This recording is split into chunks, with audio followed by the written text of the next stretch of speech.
Welcome back to base camp, WNC. As you can see right here, Walter strawberry plants finally got here. He finally got them all planted. And one quick thing about this picture right here, all this, let me put my finger in the shot. All this right here is not weeds. This year, decided to go ahead and try to put ryegrass down. It's a windbreak. And of course spread it. Anybody's ever spread ryegrass with a little electric spreader on the back of the tractor, he played just like today. The wind played terrible problems with him. And then it rained and it rained and it rained, and we kind of figured the swamp would be green. We figured we didn't have any ryegrass when we got done, but it should be a lot thicker and taller than what it is, but we got what we got. It finally kind of stopped raining. But we got all the strawberry plants in. See if I can't blind you with the sun right here. And we got the front field done, and this field done, and the back field all planted. Everything's done. We're gonna take you around, show you the broccoli. They started cutting broccoli last week. Cauliflower will be another week, 2 weeks. But here it is. It's the 2nd of November today when I'm filming this thing, and first week of February we'll be picking strawberries. So we got about 11 weeks, 12 weeks, and they'll be starting to ripen already. So that's why we were getting kind of concerned. It's 40 couple degrees here on the coast, so maybe this year we'll get a little bit of dormant weather that might just help out with the berry production. It was down a little bit last year just because it was so warm all winter long, or what we call winter down here on the coast. But yeah, the boys got to get the covers out here to be able to cover them up and get them in place and weighted down and be ready to pull them back and forth. But let me take you around, show you the broccoli fields and what else is going on for a quick farm update. Well, let's see if I can pull the leaves back. Broccoli looking pretty good. This will be cut in a couple days. As you can tell right here, all these plants have been mowed down right here. They done cut the broccoli off of them. This is the area of the first cutting. And then this next section, it looks different. It's all collards. It's being cut.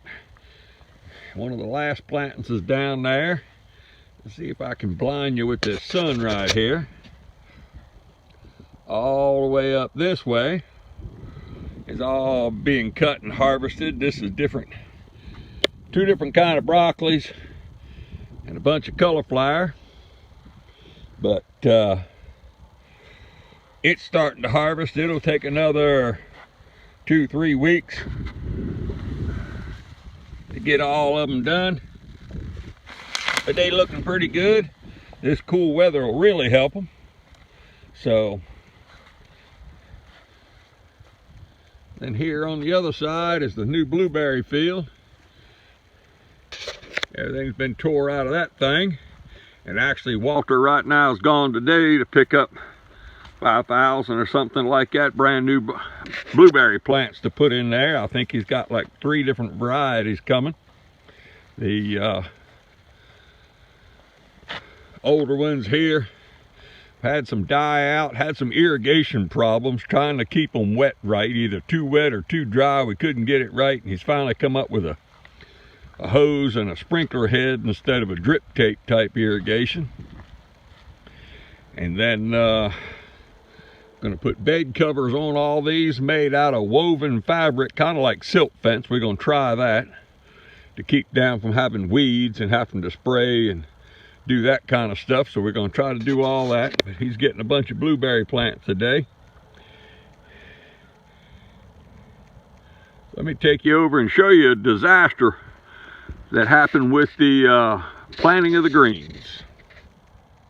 Well, right here, if you remember from about a month ago, this was the field of greens, and it was some kale down there and turnips. He planted some rutabagas and a whole bunch of stuff. Of course, as soon as he planted it, it took about 2 or 3 weeks later to get it planted because all the rain couldn't get in the field. Then planted it, and of course no rain. So then put the irrigation lines on there to water it. And when it got about an inch tall, inch and a half, it just started pouring down rain. Frogs strangled and just beat everything into the dirt. And you can kind of see all the disc marks from covering it right here. It just pretty much, I don't know if I think one family could eat all the turnips that's in this patch right now that actually survived all the floods, the rains, and the drought. So not everything you plant works all the time. I don't know how many pounds of seed this was, but that was a pile of seed that just didn't work out this year. But the blackberries have all been pruned, they're staked, they're tied up, they're ready to go for next year. We got that on better, a whole lot better this year. Got them cut back earlier and whatnot, so they're not going to be so top heavy next year. But as I said, I mean, 11, 12 weeks from now, we'll be planting strawberries. So we got a bunch of other stuff going on here. I'm going to wrap up this little farm tour. And I'm going to shoot another video on the construction projects, because between planting strawberries and, of course, the blueberries coming in and trying to fix some erosion and redo some ditches and drainage and some irrigation pipes, we also built a new packing house and storage shed and his commercial kitchen. So I'm going to shoot another video on the construction end of it, but construction's been kind of slow this year for me, just that him and the guys are busy all the time trying to plant all the strawberries. So pretty much the farm's ready to go to bed right now for winter. I mean, there's always plenty of things to do, but the most of it's done. Well, he'll have 5,000 blueberry plants to plant when he gets back this afternoon, but that'll be another project, and then the irrigation on it. But as usual, thanks for watching. Like it, share it, subscribe, tell your friends about it. We might get to 2,000 people sooner or later. Thank you for watching.